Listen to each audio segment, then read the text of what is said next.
Bismillahirrahmanirrahim. Assalamualaikum warahmatullahi wabarakatuh. Waalaikumsalam warahmatullahi wabarakatuh. Baik, perkenalkan kami dari kelompok 4 yang beranggotakan saya sendiri, Uun Uswatun Hasanah sebagai moderator, dan di samping saya ada Muhammad Toha Al-Munawar sebagai narasumber, dan di belakang layar ada Mas Rafiqul Anam dan Mbah Hikmah Hirjani. Kami di sini akan mendiskusikan tentang kehidupan remaja sampai menuju ke jenjang pernikahan. Nah, kehidupan di dunia ini kan ada fase-fasenya ya, dari mulai fase kita lahir bayi, ke anak-anak, terus remaja, dewasa, dan masa tua. Nah, kita saat ini itu sedang mengalami masa remaja, di mana masa ini itu sangat rentan dengan dalam pergaulan. Selanjutnya, bagaimana sih tanggapan Anda tentang kehidupan remaja masa sekarang? Kehidupan masa remaja pada saat ini itu ditimbulkan dari suatu persahabatan, terutama Mbak, gitu ya. Persahabatan yang dimana itu akan mempengaruhi di sekelilingnya, terutama seperti kita itu akan baik atau tidaknya itu tergantung sekeliling kita dan pergaulan kita. Ketika pergaulan itu dengan suatu teman yang baik, tentu kita akan menjadi orang yang baik juga. Ketika kita bergaul dengan orang yang agak tidak baik, dalam artian itu orang yang nakal, jahat, kita kelama-kelamaan akan memiliki suatu penasaran besar dan kita akan terjerumus atau terbawa seperti yang ditemani itu atau orang yang digauli. Terus bagaimana cara mengatasi seperti itu? Ya, kita harus berpegang seperti yang disampaikan Rasulullah, bahwa Rasulullah itu memberikan kaifiyah atau tata cara orang yang memiliki akhlakul karimah itu terdiri dari 3 unsur. Yang pertama itu faktor keturunan, karena pohon yang jatuh dari buah-buah yang jatuh dari pohonnya itu tidak jauh dari pohonnya. Dalam artian seperti mangga yang jatuh dari pohon dan buah itu yang jatuh tidak jauh dari pohonnya. Seperti itulah anak atau seseorang, maupun itu kalangan remaja, kalangan dewasa, atau kalangan tua, itu ya karena keturunannya. Ketika orang tua itu dari dulunya itu benar-benar menanamkan perbuatan yang baik, pasti akan memiliki anak yang baik pula. Ketika anak itu jahat, otomatis ya itu adalah tanaman dari orang tua, bahwa orang tua pernah melakukan suatu kejahatan.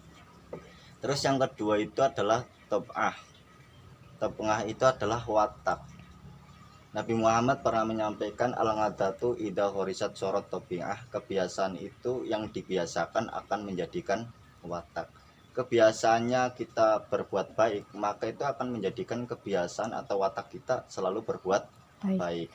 Ketika kita melakukan sesuatu kejahatan dan kejahatan itu sering sekali dilakukan, maka itu akan menjadikan watak bahwa orang tersebut memiliki suatu sifat yang jahat.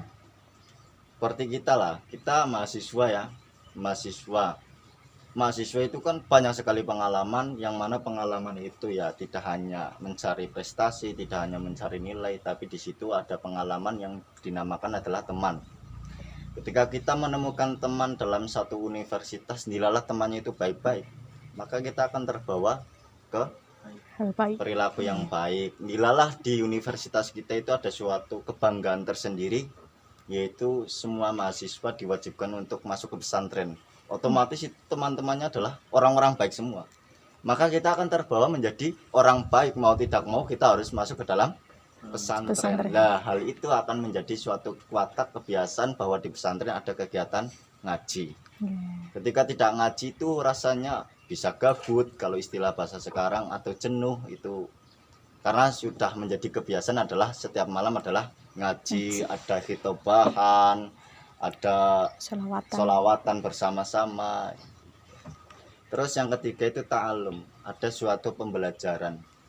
Kita belajar atau berusaha untuk membenarkan diri, membenahi diri agar menjadi yang baik. Jadi ada 3 unsur. Seperti itu kira-kira Mbak. Ya, terima kasih.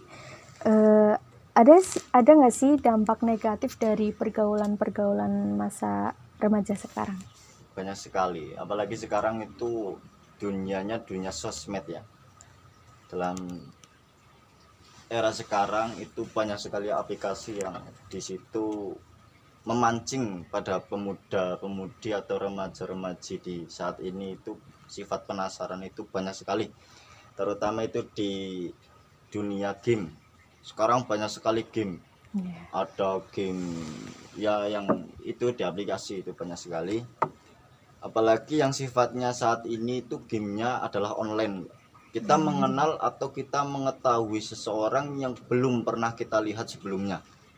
Ada yang di daerah luar Jawa, ada di daerah sangat jauh, sehingga kita sudah bisa mengenal, bisa bercakap, padahal kita belum tahu hakikatnya apakah dia baik atau tidaknya.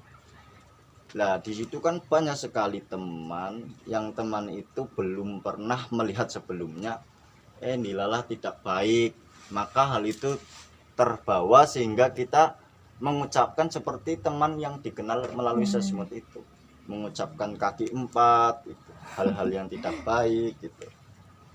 Jadi berpengaruh ke diri kita ya. Ya, pengaruh banget. Apalagi sesuatu yang buruk itu gampang banget untuk menular. Tapi hal baik itu susah, itu sudah pasti. Sesuatu yang buruk itu gampang banget menular. Dilalah ya sesuatu yang nggak baik itu gampang banget untuk melakukan. Tapi kalau hal baik itu abot. Sesuatu kebaikan itu memang abot, memang berat. Itu dampak negatifnya itu. Ya maka harus benar-benar memilih lah, benar-benar memilih teman. Terus bukan berarti kita membenci teman atau membenci orang lain, enggak. Tapi kita untuk diri kita itu berusaha menjadi yang baik dengan cara memilih teman yang baik. Oke. Apalagi sekarang ya Mbak, itu banyak sekali lah korban-korban sosmed, sehingga perempuan yang harusnya perempuan lemah lembut sehingga tidak lemah lembut lagi ya karena faktor pergaulan. Itu dampak negatifnya. Kalau dampak positifnya bagaimana? Dampak positifnya itu adalah ya baik, terutama pemuda atau remaja itu ya harus punya banyak teman. Itu memang harus, karena teman itu adalah suatu solidaritas ya, yang dimana kita bisa mengetahui kehidupan melalui teman, tidak harus terjun. Terus salah satu teman itu bisa menolong kita, terus bisa memotivasi kita, bisa mengarahkan kita, dan lain-lain. Itu positifnya membutuhkan seorang teman. Oke. Selanjutnya adakah yang akan disampaikan untuk remaja-remaja masa kini? Silakan.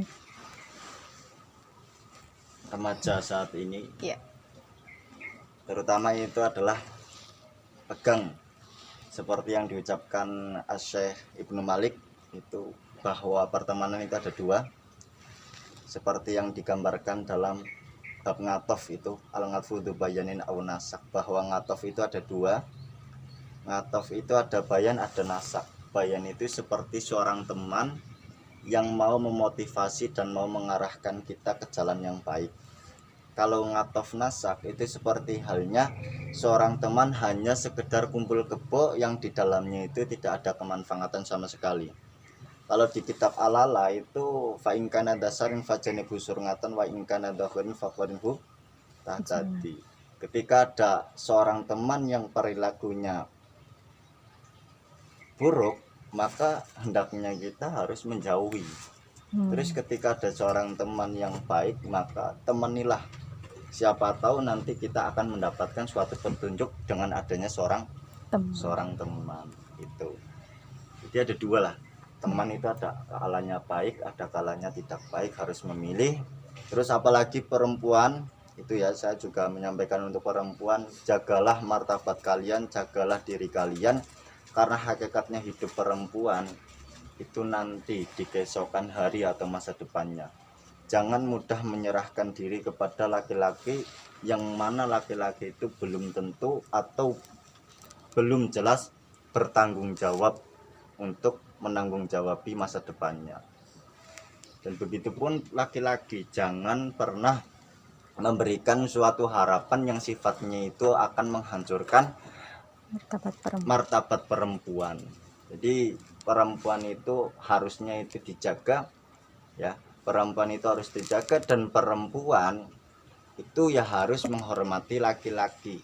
Biasanya kenapa kok laki-laki itu gampang sekali terbawa atau gampang sekali merayu perempuan, itu dikarenakan perempuan yang tidak memiliki rasa hormat sama sekali kepada laki-laki, sehingga laki-laki itu berwenang-wenang, bahkan yusuf karepe dewek oleh nggoda wong wadon. Tapi nek wong wadon itu menjaga kehormatan atau dalam artian yang menghormati laki-laki, maka laki-laki itu pun akan menghargai kepada perempuan, bahkan gombal pun atau mengucapkan kotor pun nggak akan berani. Begitu. Oke, terima kasih. Sekian diskusi kami tentang kehidupan remaja masa kini. Kurang lebihnya mohon maaf. Wassalamualaikum warahmatullahi wabarakatuh. Waalaikumsalam.